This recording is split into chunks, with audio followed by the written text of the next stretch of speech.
சென்னையை அடுத்த பழந்தண்டலம் பகுதியில் மழைநீர் வடியாமல் எங்கும் வெள்ளக்காடாக காட்சியளிக்கிறது. ட்ரோன் காட்சிகளுடன் விவரங்களை தர செய்தியாளர் முருகேசன் இணைந்திருக்கிறார். அவருடன் பேசலாம்.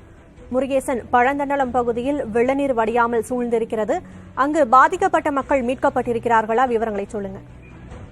சக்தி, மிக்ஜாம் புயல் காரணமாக சென்னை மற்றும் புறநகர் பகுதிகளில் பெய்த பலத்த மழை காரணமாக மக்களின் இயல்பு வாழ்க்கை மட்டுமல்ல தொழிற்சாலைகளும் பாதிக்கப்பட்டுள்ளது.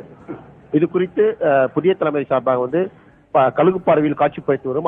அதனை காட்சியில் நாம் ஒவ்வொரு பகுதியாக ஒளிபரப்பி வரும். குறிப்பாக தற்போது நாம் இருக்கக்கூடிய இந்த பகுதி காஞ்சிபுரம் மாவட்டம் மேற்கு தாம்பரம் திருமுடிவாக்கம் அருகே உள்ள பழந்தண்டலம் பகுதி. இந்த பகுதியில் பாத்தீங்கன்னா 100க்கும் மேற்பட்ட தொழிற்சாலைகள் வெள்ளத்தால் மூழ்கியதை கழுகு பார்வையில் காட்சிப்படுத்தி ஒளிபரப்போம். தற்போது அதே பகுதி அருகே உள்ள குடியிருப்பு பகுதியில் தான் இந்த மழை வெள்ளம் சூழ்ந்திருக்கிறது.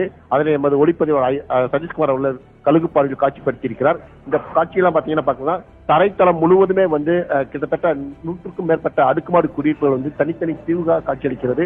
ஒவ்வொரு பகுதியில் இந்த கீழ்த்தளத்தில் இருந்த மக்கள் எல்லாம் முதல் தளம், இரண்டாம் தளம் பகுதிக்குள்ள சென்றிருக்கிறார்கள். பல பகுதியில் மீட்பு பணியாளர் மீட்பு சென்று அவர்களை பாதுகாப்பாக முகாம்களிலும் அவர்கள் விரும்பப்பட்டால் அவருடைய உறவினர் வீட்டுக்கும் அழைத்து சென்றிருக்கிறார்கள். இந்த காட்சிகளை நாம் காண்கிறோம். பல இடங்கள் வெள்ளம் பெருக்கெடுத்து ஓடியதால் இந்த பகுதி தானாகவே வெள்ளம் வடிந்தால் மட்டுமே தான் இந்த இயல்பு நிலைக்கு திரும்பக்கூடிய ஒரு சூழல் இருக்கிறது. அந்த அளவுக்கு அருகில் ஒரு குளம் இருப்பதால் வெள்ளப்பெருக்கெடுத்து ஓடும் இந்த நீர் இந்த பகுதிக்கு சூழ்நிக்கிறது. இந்த மக்கள் ஏற்கனவே முன்னெச்சரிக்கையாக பலர் தரைதல் திரும்ப விலகி வீட்டுக்கு சென்றிருந்தாலும் தற்போது இந்த பகுதியில் இருந்த தரைதளத்தில் இருந்தவர்கள் எல்லாம் மீட்கப்பட்டிருக்கிறார்கள். சிலர் அந்த பகுதியில் பாதிக்கப்பட்டிருக்கிறார்கள். அவருக்கு தேவையான உதவிகளையும் நலத்திட்ட உதவிகளையும் தேவையான அடிப்படை வசதிகளையும் இந்த மாநகராட்சி சார்பில் செய்து கொடுத்திருக்கிறார்கள். சக்தி, முருகேசன், சாலையே தெரியாத அளவுக்கு மழைநீர் சூழ்ந்திருக்கிறது. இந்த மழைநீரை வடிய வைக்க என்ன நடவடிக்கை எடுக்கப்பட்டிருக்கிறது? நான் ஏற்கனவே குறிப்பிட்டது போல் இந்த பகுதி முழுவதுமே வெள்ளக்காடாக தான் காட்சியளிக்கிறது. தானாக தான் இந்த வெள்ள நீர் வடியக்கூடிய ஒரு சூழல் இருக்கிறது. ஏற்கனவே அருகில் ஒரு கால்வாய் நிரம்பி வெள்ளம் சென்று கொண்டிருப்பதால் பல பகுதியிலிருந்து வரக்கூடிய உபரி நீர் இந்த கால்வாய் வழியாக செலுக்கிறது. எனவே 2 நாட்களில் தான் இந்த வெள்ளம் குறைவதற்கான வாய்ப்பு இருப்ப சொல்கிறார்கள். பல பகுதியிலிருந்து வரக்கூடிய வெள்ள நீர் அந்த கால்வாயில் இணைக்கப்பட்டிருப்பதால் வெள்ளம் அந்த கால்வாயில் மீறி உபரி நீராக கொண்டிருப்பதால் இந்த பகுதியில் இருக்கக்கூடிய உபரி நீர் கால்வாய்க்குள் செல்ல முடியாத ஒரு சூழல் இருக்கிறது.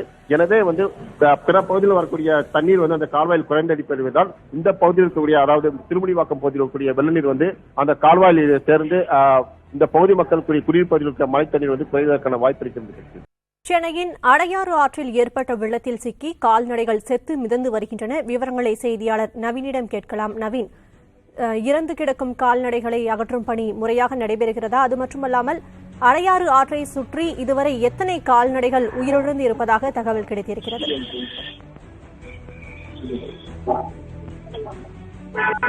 செம்பரம்பாக்க ஏரி உபரி நீர் திறப்பு, அதே போன்று இந்த அடையாறு ஆறு, இந்த மணிமங்கலம் உள்ளிட்ட பல்வேறு ஏரிகளிலிருந்து வரக்கூடிய உபரி நீர் உள்ளிட்ட பெருக்கெடுத்து ஓடிய காரணமாக குன்றத்தூர் அருகே இருக்கக்கூடிய கரைமான் நகர் பகுதியில் பார்த்திபன் என்பவருக்கு சொந்தமான கால்நடைகள் 20 எருமைகள் கட்டப்பட்டிருந்தது. குறிப்பாக கடந்த இந்த மிக்ஜா புயல் பாதிப்பு ஏற்பட்டதை அடுத்து அந்த பகுதிகள் பொதுமக்கள் செல்ல தடை விதிக்கப்பட்டது.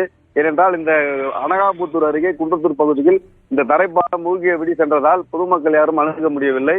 இதனால் இந்த 20 எருமைகளின் நிலை தெரியாமல் இந்த கால்நடை விவசாயி கார்த்திமன் தவித்து வந்த நிலையில் நேற்று சற்று மழை குறைந்ததை அடுத்து கழுத்தளவிற்கு தேங்கி இந்த தண்ணீரில் அவர் சென்று பார்த்த போது கிட்டத்தட்ட ஒரு 10 மாடுகள் செத்த நிலையிலும் மீதமுள்ள மாடுகளும் அங்க உயிருக்கு போராடிய நிலையில் இருந்ததை கண்டு அதிருப்தி அடைந்து இது குறித்து வருவாய்த்துறையினருக்கும் உள்ளிட்ட பல்வேறு அதிகாரிகளுக்கும் அவர் தகவல் தெரிவித்தார்.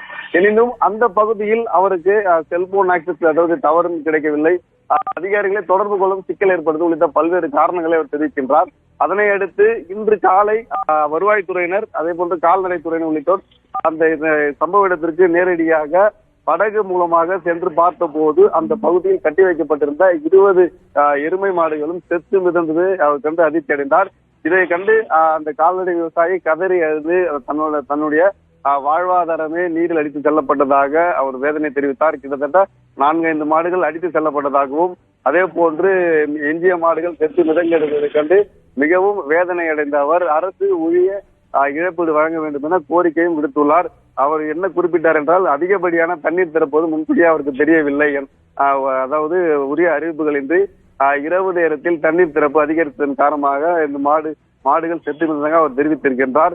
ஏனென்றால் இந்த பகுதியை மட்டும் கிட்டத்தட்ட ஆர்ப்பரித்துதான் வெள்ளமானது சென்றது. தற்போது கூட வெள்ள நீரானது வடியாமல் கிட்டத்தட்ட 4 அடிக்கு தேங்கி நிற்கின்றது. இந்த பகுதி அவர் இந்த மாடுகளை கட்டி வைத்திருந்தபடி பகுதி பட்டா இடம், அதாவது அவருக்கு சொந்தமான பட்டா இடம் தான் என்று தெரிவிக்கின்றார். அந்த பகுதியில் தான் தற்போது இந்த மாடுகள் செத்து கிடக்கின்றது. கடந்த 2015ஆம் ஆண்டு மழை பாதிக்கும் போது கூட அவரது கால்நடைகள் 3, அதாவது முறையாக கட்டி வைக்காத காரணத்தினால் மழையில் மேய்ச்சலுக்கு சென்ற 3 மாடுகள் மின்சாரம் தாங்கி இறந்து போனதை அடுத்து பத்திரமாக கட்டி வைத்த நிலையில் தற்போது வெள்ளத்தில் மூழ்கி இருந்ததாய் கண்டு அந்த கால்நடை விவசாயி செய்வதற்காக தற்போது திகைத்து வருகின்றார். ஆனந்தி, விவரங்களுக்கு நன்றி நவீன்.